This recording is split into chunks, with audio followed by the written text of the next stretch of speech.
Hello, and welcome back to a brand new episode. I have a special guest with me today who is shaking up the fashion industry as we speak. She's just stepped off the catwalk at London Fashion Week, showing that fashion is for everyone, regardless of who you are, and I'm so here for this.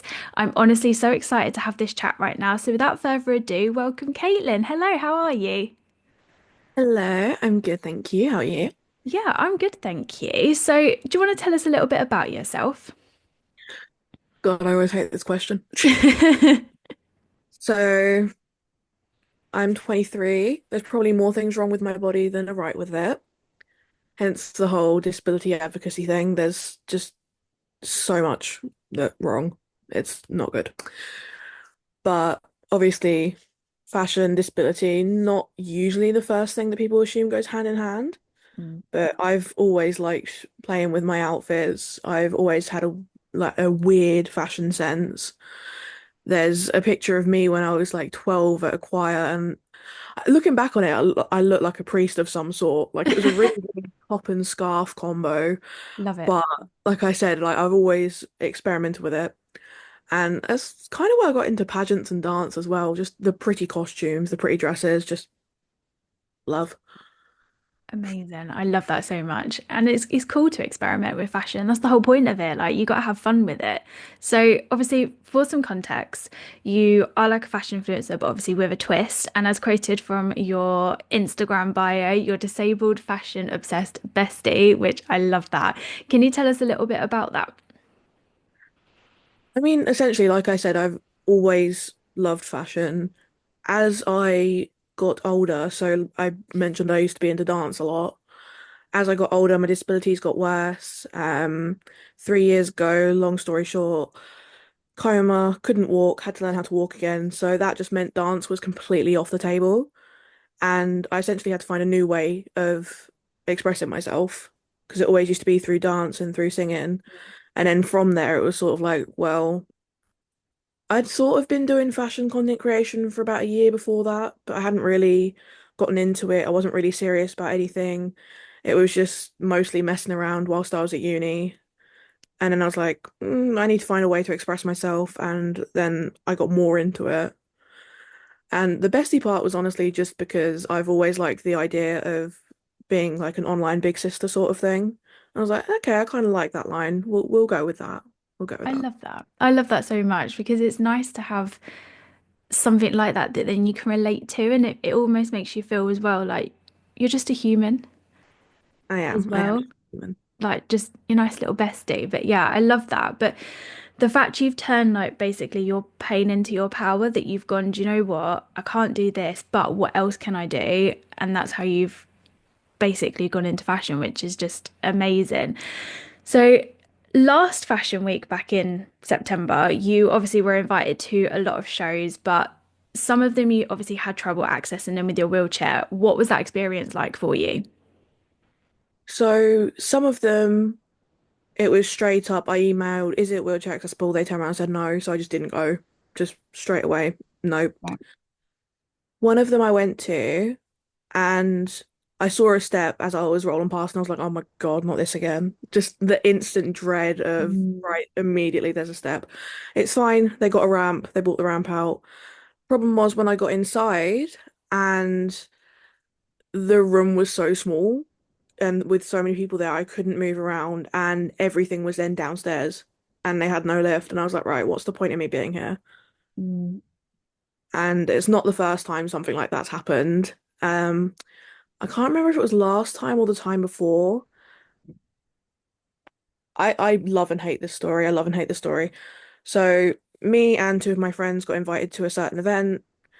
Couple of access issues. So the stair lift wasn't working, then the normal lift wasn't working, then the normal lift didn't go to the floor we needed for the event. So we had to go through, so downstairs, through the kitchen, all the way around the back, through the service lift, which was barely big enough to fit my wheelchair. Finally got to the bit where the show was, and by this point I'm exhausted and I'm just like, oh my God, I want to go home. So I'm having a bit of a breakdown and I'm Oh crying my God. at Fashion Week, as you do. And this guy comes up behind me, he's like, I'm really sorry, I've got to get past. And he sees me been crying, he's like, oh my God, are you okay? And the other reason that is of any importance is because me and my friends then said, oh my God, this guy has a really nice suit. Found out later on that guy was Jimmy Choo, like the Jimmy Choo, and I'm just like, brilliant. I had a breakdown in front of Jimmy Choo, Oh my God. and it was purely the access issues. Like I was having a breakdown because I was like, this has been a long day of constant up and down, going around the back, being forgotten about in the kitchen for about half an hour, and my friends just constantly like, right, where's someone that works here? We need to get this sorted. And Yeah. like I said, the only reason it was of any significance was because of what he was wearing, and it was this really nice suit. It's the fact that like mid breakdown, I turned to my friend and I was like, "That's a really nice suit. I like that." Oh my God. That's an insane story. But the fact though, like, that must felt horrible though, when you just like you have to go through all around the houses, even through the kitchen, just to try and get to where you can go. Yeah, unfortunately, that one happens a lot. It's not necessarily just Fashion Week, and there were a couple of shows last year that I had to literally go through the backstage area where all the models were getting ready. And I felt so bad. I just felt like this massive inconvenience because they're trying to get ready. Mm. And meanwhile, this other person is like, right, make some room. We've got a person in a wheelchair needs to get through. And I'm just like, ah. Oh, I would Because, feel quite like embarrassed if that was me. Like that's how, almost how like you, yeah, that is yeah. exactly how I feel. Because I'm like, I, I'm not a people pleaser as much anymore, but I'm Mm. still very much like, I don't want to deliberately inconvenience people. Yeah. So a lot of places have their like accessible entrance around the back, or a lot of them are near where the rubbish is, around the back of the building. And this place was the same. It was like, right, it's the front's here, you got to go around all the way up the slope, through the backstage area, then into the main area. And I was just like, I feel really bad because there's quite a few models because this specific show, there was 3 or 4 designers in it. Right. So each designer's then got their own group of models, and it's obviously not the biggest space. Mm. So these girls are trying to get ready and then they're moving the stuff out the way, moving the clothing rails out the way, and I'm just like, I feel so bad. I'm so sorry. But then you shouldn't have to feel that way though at all because it should be accessible for everyone. Like it shouldn't be that it's you have to then go through the backstage to come through. It should be that you should be able to just go through like Go everyone through it. else. Yeah. Yeah. It's not Mm. great to think about, but then I always remember there's definitely worse ones that I've been to. My very first Fashion Week show, funnily enough, it was the same show about the Jimmy Choo story. So Mm. same venue, same organizer, all that sort of thing. They had a stair lift outside. I called them the day before and I was like, is it working? I need to be able to get in. And they're like, yeah, yeah, it's all fine, it's all fine. And my PR guy is there, he's taking pictures of everyone. So I was like, you know what? I'm gonna stand up, walk down the road, because I'm an ambulatory wheelchair user. I can get up, I can walk short distances, Mm. all that sort of thing. And the security guy that was then helping to set the ramp up for me was then like, oh, why does she even need the ramp? She's standing up. Why does she even need the wheelchair? To my friend. And I got back and my friend told me, I was like, I beg they say it to my face. I beg they say something to my face because I will kick off. Oh my God. They never did, and that ramp itself was so dangerous. I was dreading going back there a second time, just hoping the stairlift worked. Because at this point, I didn't have my electric attachment, so it was manual wheelchair. Right. So I'm trying to push myself up. My friend's behind me, and there's 2 guys on the side trying to push me up this slope because it was that sli yeah, it was that steep that none like it was such a struggle getting up there. And I was just like, oh my God. Blimey. But I don't know why. It frustrates me when people do say things like that because it's like you don't know what someone's dealing with. It's like the same as like internal disabilities that people don't actually know what someone else is dealing with because you can't physically see something. And it's like you shouldn't act that way at all against someone. You should be kind and try and help them regardless. Yeah, that's very much why I try and focus on the disability element and make videos on my pages, try and raise awareness of things. But some people just don't seem to be nice people. to No, use no. nice words. Yeah, and you're always going to get that, but yeah, I agree. I agree with you. So, as like a stylist myself, I get invited to like different shows, but I actually declined a lot of them purely because of lack of representation of like an everyday woman. So, fashion is for everyone, so why shouldn't it be on a catwalk? And how important to you is representation? See, I absolutely think that it should be on a catwalk. And so to start with, this show, the whole show, is called Fashion Represents. It's meant to be what you don't typically see. So you think of models, you think tall, skinny, stereotypically pretty. Mm. You don't think disabled, plus size. You might not even necessarily think group of female bodybuilders were there. Like these really muscular women in bikinis. Wow. Looked absolutely stunning, by the way. Mm. Me and my friends were sat where then, oh, I feel really bad. Like I keep looking over at them, but they look so good. But it was people with disabilities, people who just are built slightly differently than average. It was insane to see. There were so many different types of people there. I love that. And the brand I was walking for specifically, there was a woman with dwarfism. There was someone who had a tracheotomy, which is the little tube in the throat thing. Oh yeah, That's a yeah. really bad way of explaining it, but I know what you mean. obviously I'm an ambulatory wheelchair user. I went down using my walking stick. There was another girl in the wheelchair, like just so many different types of people in this one show, and it was really good to see and obviously be part of. That's insane. I love that so much. And that's what we need to see more of. And it's like you say, like you see like models that are all like tall, they're skinny. I've worked backstage like in Fashion Week and yeah, some of the models that I've worked with and I'm like, oh my God, I can see your ribs and like things like that. And it's just like and the thing is they go because fashion sells because of that. That's why, but it's harder for an everyday woman because obviously when they come from catwalks, they come down into high street, but for a high street everyday woman, it's like trying to find clothes that fit you is completely different to someone that's, tall, skinny and Yeah, it's very much like even if you shop online, they've started using different size models, Mm, but it's a lot of sense of like even when I was younger, I'd want to see the clothes on someone that looked like me yes. because otherwise I could get it and it just look absolutely awful and be like, well, it doesn't look like how it does on the model. But of course it doesn't. She's like 6 sizes smaller than me. Yeah. Yeah. And they're always typically hourglass as well, Yeah. which not a lot of women are hourglasses. But yeah, which is frustrating. But yeah, so obviously I remember having the conversation with you last year, and obviously you just briefly spoke about it, about that your goal was to basically walk the catwalk at London Fashion Week. So, and obviously that actually came true. So tell us a little bit more about that. How did actually this whole scenario come about? Like, what was it generally like just to walk down the catwalk? So I remember at some point, end of 2024, I was like, right, I want to do this. It's actually on my little vision board here if I can grab it. But there's this whole thing of like just massive London Fashion Week. Love that. I was absolutely like, right, this is part of my goal. I want to do this. So started applying for literally any modeling thing I could. And a lot of them were just like you fill out forms, you send off your measurements, all that sort of thing. Didn't hear anything for ages. And New Year's Eve, they emailed me the first time. And I was absolutely bursting with excitement. I was like bouncing off the walls. I was like, oh my God, this is happening.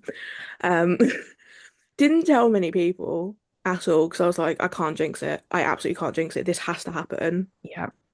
And I said, like, yes, absolutely. Here's my measurements, here's my shoe size, all that sort of thing. And there was actually a bit of back and forth about it. So I'd signed the contract and then they came back and said, oh, none of the designers would have something that would fit you. So that was a bit like, oh, kick in the teeth sort of thing. Mm.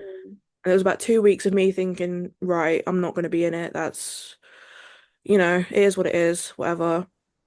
And then they came back 2 weeks later and said, like, I'm really sorry for messing you around, but one of the designers has said that they will make something for you. And I was like bouncing off the walls, but in my head, like, are they just going to mess me around again? I Mm. don't want to, I don't want to get excited. I don't want to tell people if it's then going to fall through again. Yeah. So I think obviously I kept my parents or my partner up to date with like what was happening in general because I live with them. And I think it was like four of my friends that were all in the group chat. I told them. Anyone else, it was like, right, I'm not saying anything until literally like 2 days before, because there's no way that's gonna go wrong at that point. And it didn't. I mean, it probably could have, but it didn't. It didn't.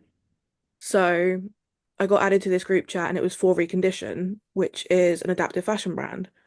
Now, I love the shirt. The second that shirt goes on sale, I'm buying that. Don't even necessarily need it for myself. So obviously they have magnets instead of buttons for people with limited dexterity. I don't always have that. So Mm. I don't necessarily need a shirt like that. However, I loved it. It was comfy. I'm very easily entertained. So the fact there was a button on the sleeve the whole time, I was sitting backstage like unpopping the magnet and popping it back together. But it was really comfy and I quite like the color on myself, so I'll go with that. And the way the corset was made as well, it was if you have like a drawstring bag as a kid, you'd press the button on it and pull it tight and then let go. That's how it was made. So That's that's so how they clever. tighten it and let it go. So it was a lot easier than obviously trying to pull individual laces and then Yeah. trying to knot it and tie it in a bow, make sure it stays. But I met some absolutely amazing people there. Obviously, people that were walking for the same brand as me, just other people in general. Managed to meet one of my online friends that I'd been talking to for a while. So Shelby, she's in a wheelchair Love. and she does a lot of disability advocacy stuff online as well. But meeting those people and just being in a room where I didn't feel out of place as well, I think that was such a massive thing. Mm. So obviously mentioned before dancing, pageants. When I was dancing, a lot of the time I was the only plus size person there. Pageants are actually a lot more inclusive than people might think. So the environment of pageants is a lot friendlier than it was for dance, in my experience. Mhm. But even just being there, I was the only plus size person, and it took me a while to feel like, okay, I can fit in with these girls. I can just sit and chill. But again, being the only plus size person in that space and the only disabled person as well, to be fair.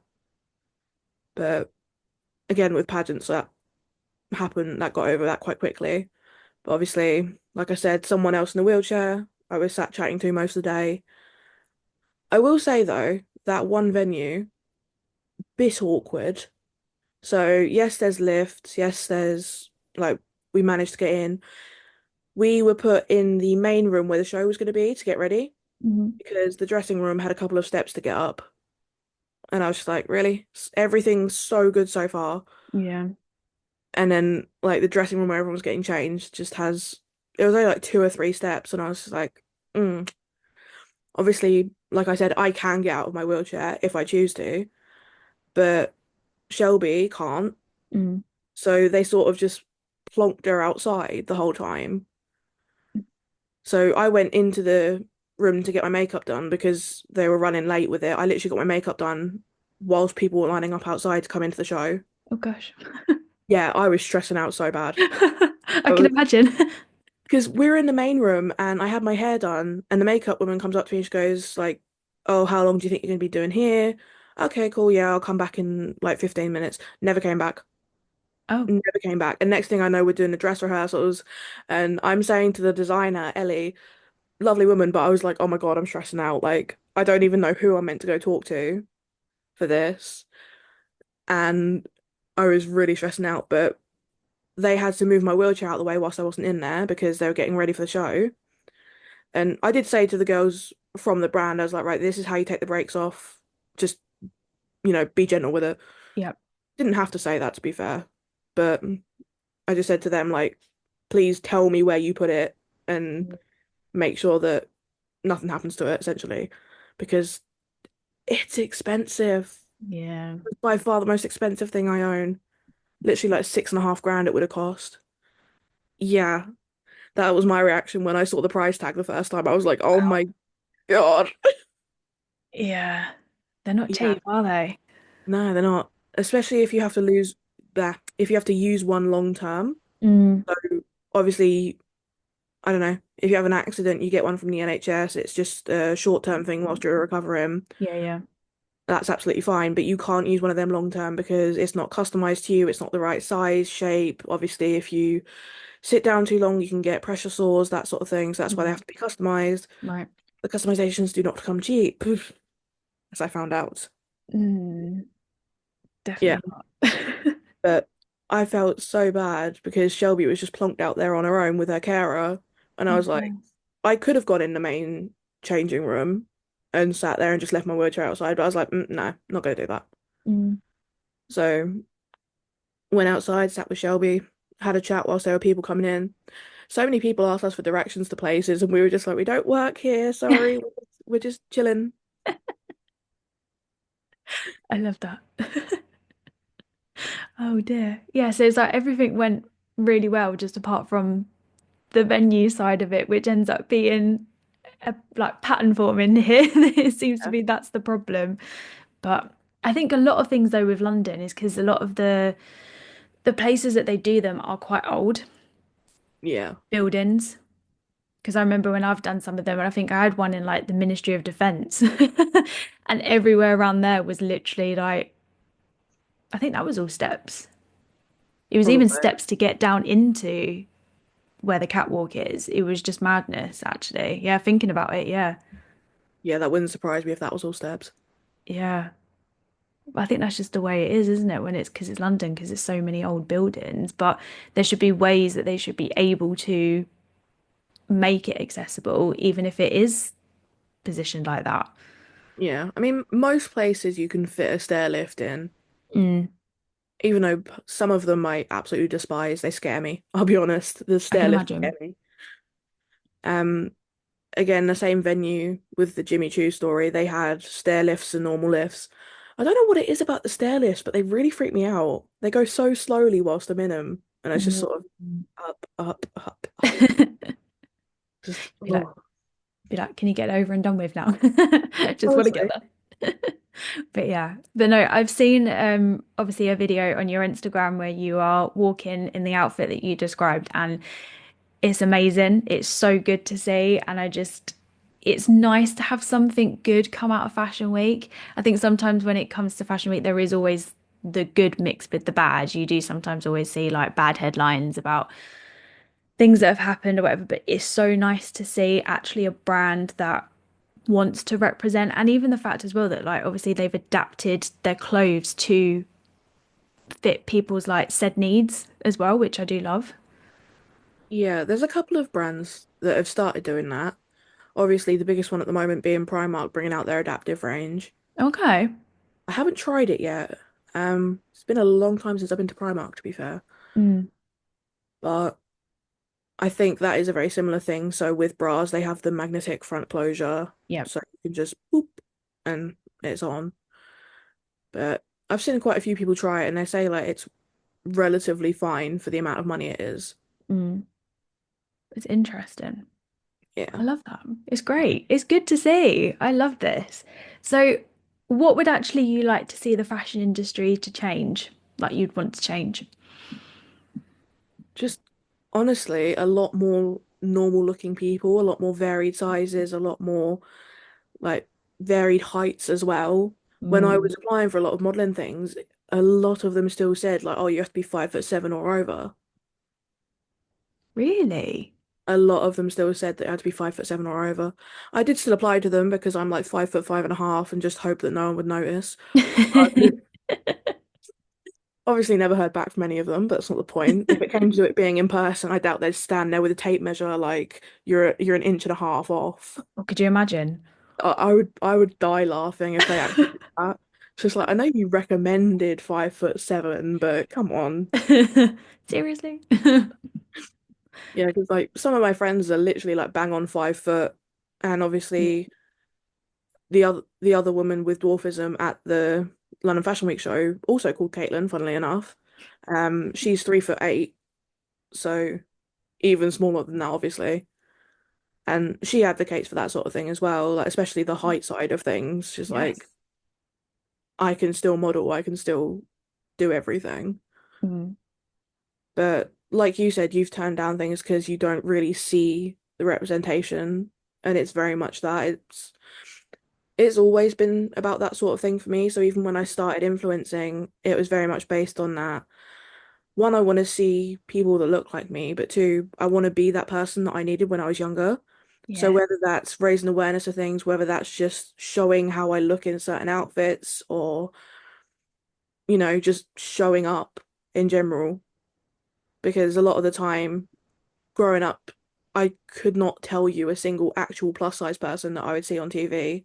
Mm. A lot of the time, if you did see someone that was described as plus size, they'd be bordering on a size 12 to 14, if that.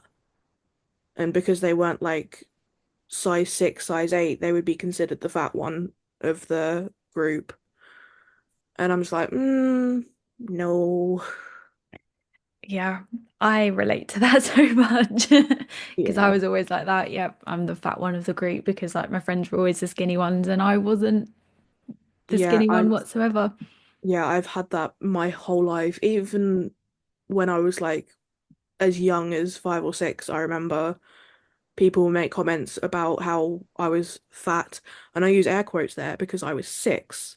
Mm, I was not a fat kid by any means. I was still in the same size clothing as most people, yep. maybe like up an age category, if that. So it was very much like, right, how are these kids saying stuff like that? Mm, yeah, it's horrible, isn't it? Because a lot of the stuff that happens obviously in your childhood, then you take into your adult life, Yeah, unless obviously you deal with it yourself. But yeah, it's horrible. It is horrible. And I think the society, the way it is, it's like you're damned if you do and you're damned if you don't. Like you could end up being like someone that obviously carries weight. You could lose the weight. Well, you could be someone that carries the weight, then get told that you need to lose the weight, go to the gym, you're fat, everything like that. You could then go and lose the weight, you become smaller, and then you get told you're too small. yeah. You look bigger, you looked better when you were bigger. Yeah. Why did you lose the weight? I thought you were fine in your body, all this sort of thing. Yeah. Yeah, you definitely, yeah, because I saw something with Selena Gomez yesterday, I think it was, I saw it, where it was like saying about obviously where she was slightly bigger last year, because obviously she's had so many health issues as well, bless her. So obviously she put on some bit of weight and then, which I think she still looks incredible anyway, regardless of what she looks like anyway. And then she lost weight and then now she's being criticized because she's lost weight and being told she's too skinny. And I'm like, this poor girl can't even win. Yeah. It's like I remember as well, there was a photo that went viral of Margot Robbie when she was pregnant. And everyone's Yes. like, oh my God, she's so big. How she let herself go? And I'm like, she's growing a human. Yeah. She is growing a human. Yeah. It's Like, insane. Yeah. It's actually madness. The stuff that people just come out with, and it's frustrating. It is very frustrating, how the industry has got like that. And yeah, it just makes me sad, if I'm yeah. honest. But yeah, so what's next for Caitlin? What does the future look like? Oh, God knows. Hopefully more of that. Because I Yes. honestly had the best experience. And one, knowing that I walked London Fashion Week anyway, as a plus size disabled person, was just absolutely insane to me. Like I never would have dreamed of that. I put a post on Facebook literally this morning. If you'd have even asked me this time last year if I would have been doing anything like that, I would have laughed in your face and just been like, no, absolutely not. Never would happen. Never would happen to someone like me. Never would happen to someone that looks like me. Mm, Never would happen to me. And then by the end of the year, I was like, nah, I'm doing it. I love that. Love that attitude. But I would definitely do more shows. Absolutely. Whether it's for not like normal fashion brands or adaptive Mm. fashion brands, I'd definitely be interested in doing more than just the one show. Definitely still gonna do my influencing and content creation side of things. So at the moment, I'm doing like this social media training camp thing, and they're trying to get us to post 3 times a day. And Yeah, that was my reaction. For anyone just listening, it was literally just the wide-eyed eyebrow raise, like, huh? Yeah, that's a lot. But it's also tried to force me into creating different content rather than just my standard fashion ones, and sort of given me an opportunity to post about the disability side of things as well. So, literally, the past week or so, I've probably posted more disability-based stuff than I have done in a long time. And I do quite enjoy making it. It, I honestly couldn't tell you why I haven't before, but the fact that it's given me that kick up the butt that I needed, Yeah. I'm absolutely down for it. I'll still make it. I've had people come to me saying, like, you know, that video, like, I feel for you when you were in a coma. I've had similar experiences, or it's really interesting to learn something new, or this person I know went through this and I feel like I understand it a bit better. And even messages from the fashion side of things rather than disability side of things. I've had people message me say like, because of you, because of your content, I feel more comfortable in myself. That warms my heart. That makes me want to like happy cry. Sad cry because they didn't feel before, Yeah. but like happy cry because I've helped that one person.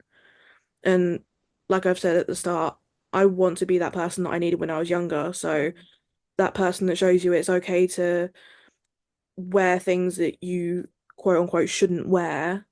So, plus size people shouldn't wear bold colors, shouldn't wear stripes, shouldn't do this. Screw all that. I'm gonna do it. Mhm. And just even show up as a plus size person, as a disabled person, just show people that, we do exist, we are here. You don't have to hide yourself to feel like you have to fit into a part of society. Like, no, you can take up space. You can draw attention to yourself essentially, and it can be a good thing. Definitely, for sure. And I feel like you are making a difference. And like you say, all the messages that you're getting, it's showing that you are doing the thing that you should be doing. It's like you're calling to do that sort of stuff. So yeah, you are making a world of difference by doing that. So keep doing it. Keep taking up space. Love that. So if anyone wants to come and find you, where can they come and find you? So I am just Life with Caitlin on Instagram, TikTok, YouTube.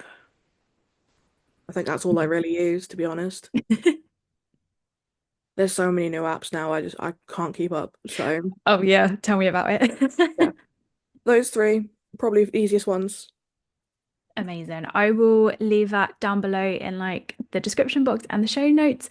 But I have absolutely loved having this conversation about you and your experience with London Fashion Week and you just changing the industry. Like it's just amazing to see. And yeah, I've really loved it. So thank you so much for coming on and I really appreciate you taking the time to doing it. Ah, thank you for having me. It's been Thank really you. nice. Loved it. Thank you.